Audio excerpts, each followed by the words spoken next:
নন্দীগ্রাম সবসময় ভোটের আগে খবরে থাকে নন্দীগ্রাম, এবারেও খবরে নন্দীগ্রাম। সেই নন্দীগ্রামে ভোটের আগের দিনের ছবি একবার দেখবো। সোনিয়া আছে আমার সঙ্গে। সোনিয়া, এবারের ভোট নিয়ে কড়া নিরাপত্তা রয়েছে, লক্ষণ রেখা টেনে দেওয়া হয়েছে। এবার নির্বাচন কমিশন বলছে যে 100 মিটারের এই যে গন্ডি, এটা সবচেয়ে গুরুত্বপূর্ণ।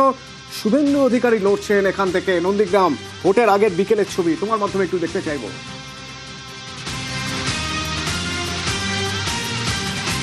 একেবারে বিভিন্ন প্রান্ত থেকে অশান্তির নানা খবর পাওয়া যাচ্ছে। অতনু, নিউজ 18 বাংলায় আমরা প্রত্যেকটা ছবি দর্শকদের দেখাচ্ছি। কিন্তু এই মুহূর্তে আমি দাঁড়িয়ে রয়েছি নন্দীগ্রামে, যেখানে হট সিট বলা যায় নন্দীগ্রামকে। এবং 2021-এ এই মুহূর্তে আমি যে বুথের সামনে দাঁড়িয়ে রয়েছি, সেই বুথ একেবারে আলোচনার কেন্দ্রে উঠে এসেছিল।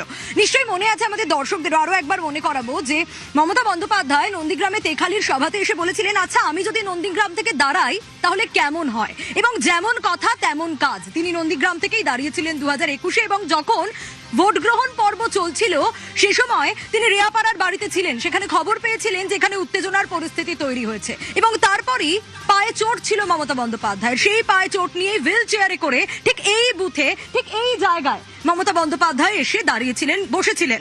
আমি এই মুহূর্তে সেখানেই রয়েছি, বয়াল মক্তব প্রাথমিক বিদ্যালয়।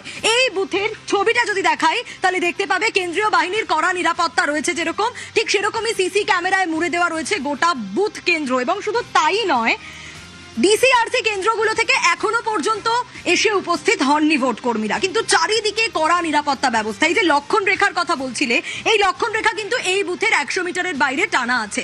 এবং এখানে কেন্দ্রীয় বাহিনীর নিরাপত্তার ঘেরাটোপ এতটাই যে কোনোভাবে কেউ পোলিং এজেন্ট, জায়গাটার নাম নন্দীগ্রাম, এই জায়গার নাম নন্দীগ্রাম, সুতরাং নিরাপত্তার কড়াকড়ি তো এখানে হবেই। আমার সঙ্গে সোনিয়া ছিলেন সরাসরি নন্দীগ্রাম থেকে। নন্দীগ্রামের ছবি দেখছিলাম ভোটের ঠিক আগের দিন বিকেলে।